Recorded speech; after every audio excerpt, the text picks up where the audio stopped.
कभी ऐसा महसूस हुआ है कि दिन बस हाथों से रेत की तरह फिसलते जा रहे हैं? हमारी टू डू लिस्ट है कि लंबी होती जाती है और 24 घंटे वो हमेशा कम पड़ जाते हैं। देखिए, आज की इस तेज रफ्तार दुनिया में ना समय की कमी का एहसास हम सबको होता है। पर जरा सोचिए, क्या हो अगर इसका सल्यूशन, इसका हल ज्यादा ऐप्स या टेक्नोलॉजी में नहीं बल्कि कहीं और, किसी पुराने ज्ञान में छिपा हो। चलिए आज इसी विचार को जरा और गहराई से जानते हैं।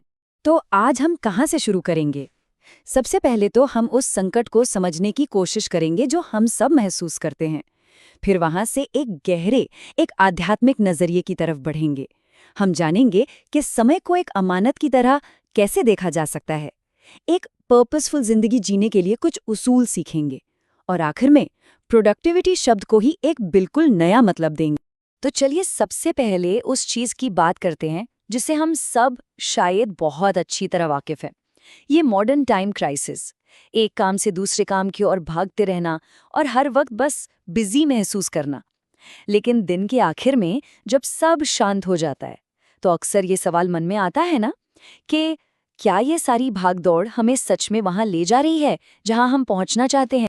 ये हमारे दौर का सबसे बड़ा पैराडॉक्स है ना? सोचने वाली बात है। हमारे पास ऐसी ऐसी टेक्नोलॉजी है जो हर काम में हमारे सेकंड बचाने के लिए बनी है।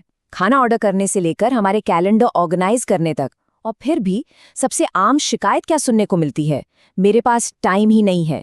ये कैसे हो सकता है कि इतने सारे टाइम सेविंग टूल्स के होते हुए भी हम वक्त के मामले में पहले से ज्यादा गरीब महसूस कर रहे हैं? तो इसका जवाब ये नहीं है कि हम अपना टाइम मैनेज नहीं कर पा रहे। नहीं, असल बात यह है कि हम एक बहुत ही मजबूत कल्चरल करंट के खिलाफ तैर रहे हैं।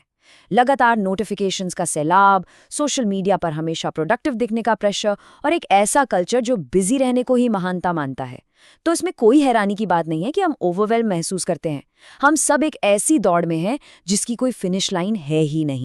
तो अगर मॉडर्न टेक्नोलॉजी जवाब नहीं है तो फिर जवाब कहाँ मिलेगा? शायद हमें थोड़ा पीछे देखने की जरूरत है, एक ज्यादा गहरे नजरिए की ओर। और यहीं पर हमारी मुलाकात होती है एक गाइड से जिसका नाम है इदारत अल वक्त। देखिए, ये सिर्फ एक टाइम मैनेजमेंट की किताब से कहीं ज्यादा है। ये एक ऐसा नजरिया है जो हमें हर गुजरते पल के साथ अपने रिश्ते को पूरी तरह से बदलने के लिए कहता है। ये बात बहुत फैसिनेटिंग है।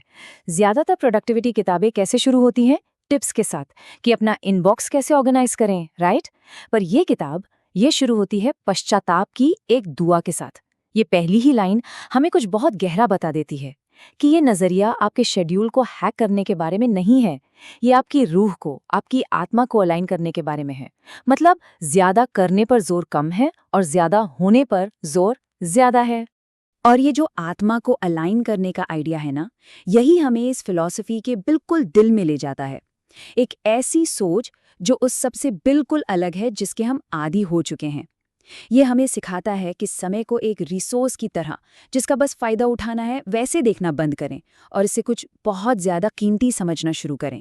एक अमानत, एक पवित्र भरोसा जो हमें सौंपा गया है।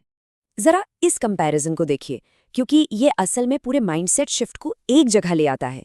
एक तरफ है हमारा कन्वेंशनल व्यू कि समय एक रिसोर्स है, पैसे की तरह जिसे ज्यादा से ज्यादा आउटपुट के लिए निचोड़ना है। गोल क्या है? एफिशिएंसी। लेकिन अब दूसरी तरफ देखिए, किताब का नजरिया सब कुछ पलट देता है।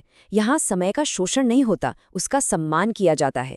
गोल आउटपुट नहीं बल्कि पर्पस है। और कामयाबी इस बात से नहीं मापी जाती कि हमने लिस्ट से कितने काम काट दिए, बल्कि इस बात से कि हर काम में हमारा इरादा, हमारी नीयत क्या थी।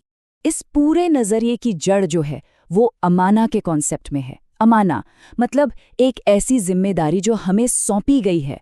और जब हम वक्त को इस नज़र से देखते हैं तो उसे मैनेज करना सिर्फ एक पर्सनल स्किल नहीं रह जाता, ये एक नैतिक, एक स्पिरिचुअल ड्यूटी बन जाता है। हम समय के मालिक नहीं रहते, हम उसके रखवाले बन जाते हैं। हाँ, ये सब सुनने में बहुत अच्छा लगता है, बहुत इंस्पायरिंग है। लेकिन मेन सवाल तो वही है कि ये असल जिंदगी में दिखता कैसा है? मतलब एक फिलोसॉफिकल आइडिया को हम अपनी ट्यूसडे मॉर्निंग की प्लानिंग में कैसे लाएं? तो चलिए अब सफर के अगले हिस्से में चलते हैं जो हमें कुछ प्रैक्टिकल प्रिंसिपल्स देता है अपने रोज के कामों को इस बड़े मकसद से जोड़ने के लिए। तो ये जो अप्रोच है ये 4 मजबूत पिलर्स पर टिकी है जो एक साथ काम करते हैं। शुरुआत होती है क्यों से, यानी हर काम के पीछे की नीयत, उसका इरादा।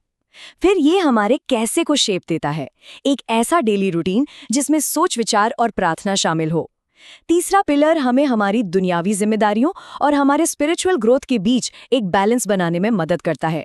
और आखिर में ये सब कुछ रिफ्लेक्शन के, चिंतन के प्रैक्टिस से पूरा होता है, ताकि हम सही रास्ते पर बने रहें। चलिए उस पहले पिलर पर थोड़ा और फोकस करते हैं, इरादा यानी नियत, क्योंकि सच पूछिए तो यही बाकी सब कुछ का इंजन है। जरा सोचिए इस बारे में।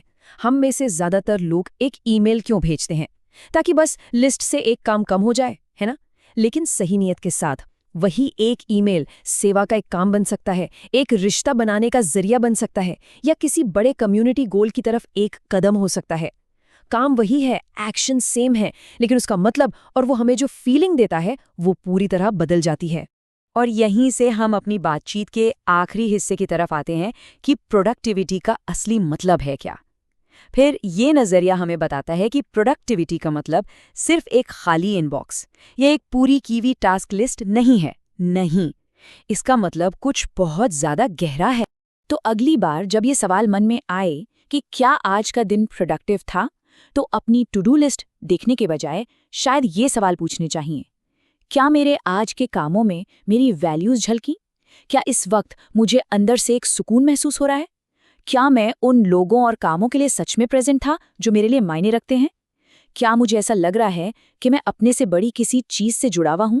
यही है कामयाबी का नया पैमाना। तो शायद असली प्रोडक्टिविटी ज्यादा काम करने में है ही नहीं, शायद ये ज्यादा पर्पस के साथ जीने में है। तो चलिए इस एक सवाल के साथ आज की बात खत्म करते हैं। जरा सोचिए, क्या होगा अगर आज से हमारा गोल अपने शेड्यूल को मैनेज करना ना हो, बल्कि अपने वक्त का सम्मान करना हो।